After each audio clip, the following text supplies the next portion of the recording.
ఈ మధ్య కాలంలో బాగా ఆన్‌లైన్ ఫ్రాడ్స్ ఎక్కువగా పేటీఎం పోస్ట్ పెయిడ్ అని చెప్పేసి ఫర్ ఎగ్జాంపుల్ అందులో ఒక ₹2000 లోన్ ఇచ్చేసి దానికి 1 వీక్‌కి, 1 మంత్‌కి, 1 మంత్‌కి అలా వాడు ఇంట్రెస్ట్ వేసుకుంటా పోయి అది కాస్త 2000కి 20,000 కట్టిన సందర్భాలు చాలా మందుంటాయి. మరి ఈ టైప్ ఆఫ్ ఫ్రాడింగ్‌ని ఏ రకంగా చూడొచ్చు?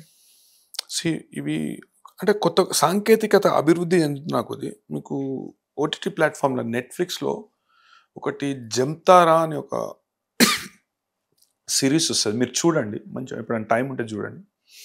దానిలో పూర్తిగా ఒక విలేజ్, పూర్తిగా ఒక గ్రామము, దానిలో యువత మొత్తం సెల్ ఫోన్‌లు కొనుక్కొని ఈ కాల్స్ చేసుకుంటూ ఫ్రాడ్ అకౌంట్‌లకు పైసలు కొట్టించుకుంటూ ఇప్పుడు మీరు ఎయిర్టెల్ కస్టమర్ అనుకోండి, లేకుంటే ఒక బిఎస్ఎన్ఎల్ వాడతారు మీరు. మీకు ఒక కాల్ వస్తది, లేకుంటే ఒక మెసేజ్ వస్తది. ఏమని, మీ బిల్లు పే చేయలేదు, ఇయాల లోపట కడితే ఒక కొద్దిగా డిస్కౌంట్ ఇస్తారు, ఏదో ఒకటి వస్తది, లేకుంటే మీ సర్వీసెస్ రద్దు చేయబడతాయి అని చెప్పేసి. అవును. దాని మనీ వస్తది. మీరు పనిలో ఉండి మీరు చూసుకోరు అరే బిల్ కట్టాలేమో అని దాని మనీ ట్రాన్స్ఫర్ చేస్తారు. అంత ఘోరంగా మోసం చేస్తారు. మొన్న ఒక పాపం ఏజ్డ్ పర్సన్, సీనియర్ సిటిజన్ని, ఆమెని 2 months డిజిటల్ అరెస్ట్ అని 71,00,000 75,00,000 ఆమె దగ్గర కొట్టేసిరంట. అయితే కొత్త కొత్త మార్గాలు ఎంచుకుంటారు. దీనికి మన సైబర్ పోలీసింగ్ వ్యవస్థను ఇంకా పటిష్టంగా చేయాలి. ఆడికెళ్ళి ఫిల్టర్ చేయాలి. ఇప్పుడు వీళ్ళందరూ ఇప్పుడు మన మయన్మార్ నుండి రెస్క్యూ చేసి తీసుకొచ్చింది. ఫోర్సిబుల్గా వాళ్ళతో ఒక బేగార్ లేకుంటే లేబర్ లెక్క వాళ్ళను ఫోర్సిబుల్గా వాళ్ళ గిస్పోర్ట్లు గుంజుకొని ఇప్పుడు చైనా నుండి ఎక్కువ శాతం ఆపరేట్ అవుతలేవు.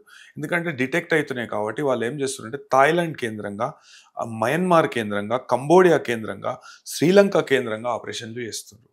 అయితే మనకు ఇప్పుడు మీరు ఇన్స్టాల్ రీల్స్ చూస్తుంటే కొన్ని రీల్స్ వస్తాయి మనకు. ఎట్లా అంటే ఒక fraud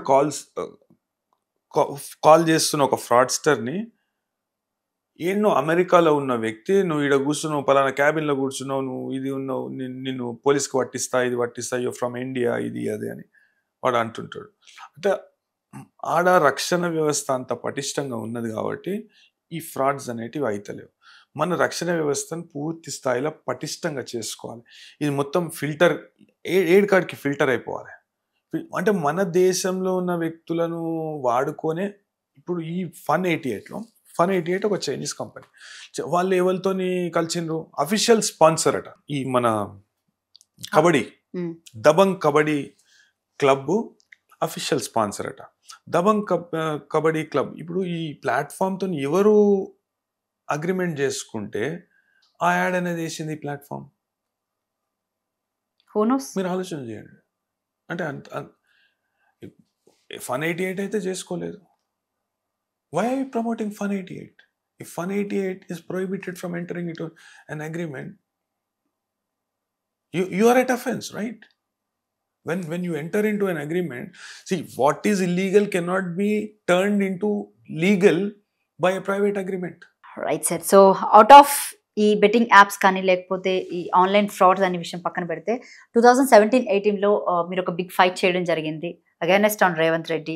so on that time మీరు ఒక పెద్ద బ్యాటిల్నే రన్ చేశారని చెప్పొచ్చు. సో ఏంటి అంటే అంత అగైనెస్ట్గా రేవంత్ రెడ్డికి మీరు వెళ్ళడానికి గల రీజన్ ఏంటి అసలు? నేను వాస్తవానికి ఇవన్నీ సామాజిక అంశాలు. అప్పట్లో కొన్ని కంపెనీల ద్వారా ఏ విధంగానైతే పబ్లిక్ను మోసం చేయడం జరిగిందో ఆ విషయాలను నేను మొత్తం పూర్తి స్థాయిలో అధికారులకు ప్రెజెంట్ మన సీఎం అధికారుల దృష్టికి తీసుకురావడం జరిగింది. అయితే దీంట్లో కేంద్ర ప్రభుత్వ రంగ సంస్థలు, అదేవిధంగా ఇన్కమ్ ట్యాక్స్ డిపార్ట్మెంట్ కానీ వాళ్ళు ఇన్వాల్వ్ అయ్యి, అయితే దీనిలో కొన్ని సంస్థలను, వాణిజ్య సంస్థలను ఏర్పాటు చేసుకొని పూర్తి స్థాయిలో దానిలో మనీ లాండరింగ్కి పాల్పడడం, అదేవిధంగా కొంతమందిని ల్యాండ్ విషయంలో కూడా everything is on record. Complaints and everything is on record. అయితే దీనిలో కొద్దిగా చట్టపరమైన చర్యలు కూడా తీసుకున్నారు.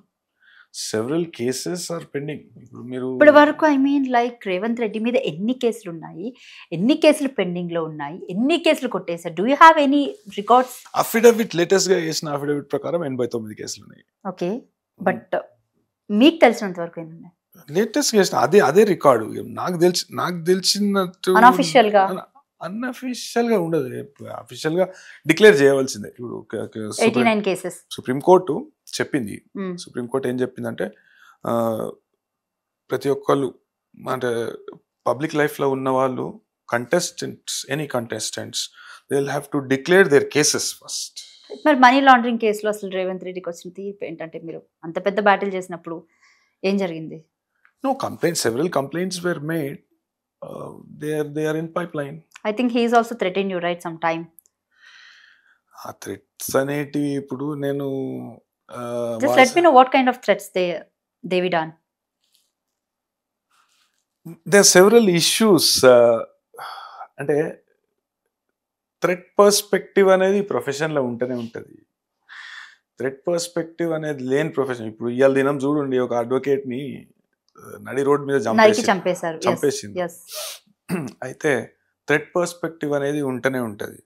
అయితే ఇప్పుడు నేను న్యాయ వ్యవస్థను నమ్ముకున్నా. 100% న్యాయ వ్యవస్థ పటిష్టంగా ఉన్నది మన దేశంలో. అదేవిధంగా న్యాయ వ్యవస్థ ద్వారా ఎవరున్నా, ఎంత పెద్దవాళ్ళు ఉన్నా కానీ వాళ్ళు శిక్షింపబడతారు. ఆఖరికి న్యాయమే గెలుస్తుంది. చట్టం పూర్తి స్థాయిలో దాన్ని అమలు పరుస్తారు అనే నమ్మకం నాకున్నది. సో ఆ నమ్మకం మీదనే నేను నా దృష్టిలోకి వచ్చిన, అంటే ఇప్పుడు రేవంత్ రెడ్డి విషయంలో నా దృష్టిలోకి వచ్చిన ఒక చట్ట ఉల్లంఘన అనుకోవచ్చు, ఏదన్నా ఉండవచ్చు, దాన్ని నేను పూర్తిగా ప్రజల దృష్టికి, అదేవిధంగా న్యాయస్థానాల దృష్టికి, లా ఎన్ఫోర్స్మెంట్ చట్టాన్ని అమలు పరిచే అధికారుల దృష్టికి తీసుకుపోవడం జరిగింది.